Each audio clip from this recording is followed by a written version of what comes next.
শেখ হাসিনার নামসহ স্থানীয় আওয়ামী লীগের অনেক নেতা, বিভিন্ন মন্ত্রী, তাদের নামে মামলা হয়েছে। সকালে মামলা হয়েছে, বিকালে প্রত্যাহার হয়েছে। শেখ হাসিনার নামে মামলা প্রত্যাহার হয়েছে মোটমাট প্রায় আধা ডজন, 6টার মতো। তো সেখানে আপনার সাবেক মন্ত্রীর নাম ওইখান থেকে প্রত্যাহার করা হয়েছে, স্থানীয় মেয়রের নাম প্রত্যাহার করা হয়েছে, অনেক নেতাদের নাম প্রত্যাহার করেছে। আবার পক্ষান্তরে কিছু কিছু ক্ষেত্রে এরকমও দেখা গেছে যে ডক্টর মোহাম্মদ ইউনূসের সাবেক কর্মী, ছাত্রদলের নেতা, তাদের নাম এখনও মামলাতে আছে, বর্তমানে আছে। তো এই বিষয়গুলো অত্যন্ত দুঃখজনক। অনেকে এই বিষয়গুলো নিয়ে অনেকভাবে মন্তব্য করে, কেউ কেউ মামলা বাণিজ্যের অভিযোগও ইতিমধ্যে কেউ উঠাইছে। তো এই বিষয়গুলো যদি এইভাবে চলতে থাকে তাহলে আইনাঙ্গনের প্রতি এবং আদালতের প্রতি মানুষের আস্থা বিশ্বাস কমে যাবে বলে মনে করি। শেখ হাসিনা থেকে ধরে স্বরাষ্ট্রমন্ত্রী ওবায়দুল কাদের, অন্যান্যভাবে যেভাবে হয়েছে, আইনমন্ত্রী, যারা নাশকতার মদত দিচ্ছে, স্থানীয় সংসদ সদস্যরা এবং আওয়ামী লীগ, যুবলীগ, ছাত্রলীগের নেতৃবৃন্দ, তারাই আসামি হয়েছে, পুলিশও আসামি হয়েছে। সকালে মামলা, বিকালে প্রত্যাহার। এইটা আপনি সিনিয়র আইনজীবী হিসেবে কিভাবে নেন? এটাকে আমি খুব ভালো চোখে দেখি না। ভালো চোখে দেখি না এই কারণে যে মামলা হবে, আবার মামলা প্রত্যাহার হবে। এখন দেখা গেছে যে জুনিয়র উকিল মামলা করে, তখন হয় যদি কোনো সিনিয়র উকিলরা গিয়ে তাদেরকে চাপ দেয় যে আমার ভাইয়েরই দিছে, ইয়ারে দিছে, তখন তারা ব্যাপার হইয়া ছেলে মানুষ, তারা তো করার থাকে না, তখন মামলা প্রত্যাহার হয়। বৈষম্য বিরোধী ছাত্র আন্দোলনের ঘটনায় যে অনেকগুলো যে হত্যাকাণ্ড হয়েছে, সে বিষয়ে বেশ কয়েকটি মোকদ্দমাই আমাদের কোর্টে দাখিল করা হয়েছে, বিশেষ করে চিফ জুডিশিয়াল ম্যাজিস্ট্রেট কোর্টে সহ অন্যান্য কোর্টে।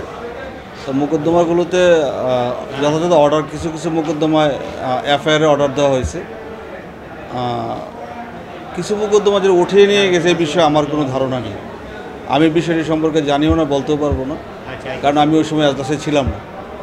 তো যতটুকু আমি জানি যে হত্যাকাণ্ডগুলো হয়েছে তৎকালীন সময়ে, এই প্রত্যেকটা হত্যাকাণ্ডের বিষয়ে আমাদের কোর্টে মোকদ্দমা হচ্ছে, এটা চলমান। তবে আমি যতটুকু শুনেছি 7 থেকে 8টা মোকদ্দমা হয়েছে।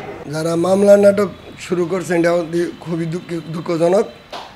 বিএনপির এক অংশ নেতারা ওইটা পছন্দ করেন না। আপনি যার সাথে বিরোধিতা করবেন, যার দোষ ধরবেন, তার সাথে সমঝোতা করে মামলা করবেন, আবার তুলে ফেলবেন, এটা পার্টিরও ইমেজ ক্ষুণ্ণ হয়। তাহলে আপনারা আর ভালো হইলেন কর্তৃকা, তো তাদের মধ্যে নিয়ে হলেন। তা আমার মতে এগুলি করা উচিত না। কারো যদি মামলা স্পেসিফিক কিছু থাকে তার বিরুদ্ধে মামলা হওয়ার মতো, তাহলে হোক। এখন সকালে মামলা দিবেন, বিকালে তুলে ফেলবেন, বা 2 দিন পরে তুলে ফেলবেন, এটা করা ঠিক না। হ্যাঁ, আমরা নরসিংদী জেলায় দেখেছি এই সকালে মামলা আদালতে দাখিল করা হয়েছে, এবং এই খবর ছড়িয়ে পড়ার সাথে সাথে যাদের মামলায় অভিযুক্ত করা হয়েছে তাদের পক্ষ থেকে প্রেশার এবং বিভিন্ন রকমের চাঁদাবাজি বলবো এভাবে যে হ্যাঁ আপনার বিরুদ্ধে মামলা হচ্ছে, আপনি একটা যিনি মামলার বাদী তার সাথে কথা বলেন, তাহলে আপনার নামটা বাদ দেওয়া যাবে। এরকম 2-1টা মামলায় আমরা এরকম শুনতে পেয়েছি। আমরা আসলে এরকম পার্টিকুলার আমাদের কাছে এরকম কোনো নাই, দলিল নাই, কিন্তু আমরা এটা শুনতে পাচ্ছি যে সকালে মামলা দাখিল করছে 114 জনের নামে, পরবর্তীতে দেখা গেল যে পরের দিন 84 জনের নামে মামলা দাখিল করা হয়েছে। এতে করে প্রায় 30 জনেরই ওই মামলা থেকে অব্যাহতি দেওয়া হয়েছে। এইগুলিও যেন না হয়। আমরা সুশীল সমাজ, সাধারণ মানুষ মনে করি যে মামলা যে হত্যাকারী তার বিরুদ্ধে হোক, তার বাইরে যেন কেউ হ্যারাসমেন্ট না হয়। এটা আমি মনে করি যে এটা একটা গণতান্ত্রিক অধিকার, অহেতুক কাউকে যেন এটাতে জড়ানো না হয়।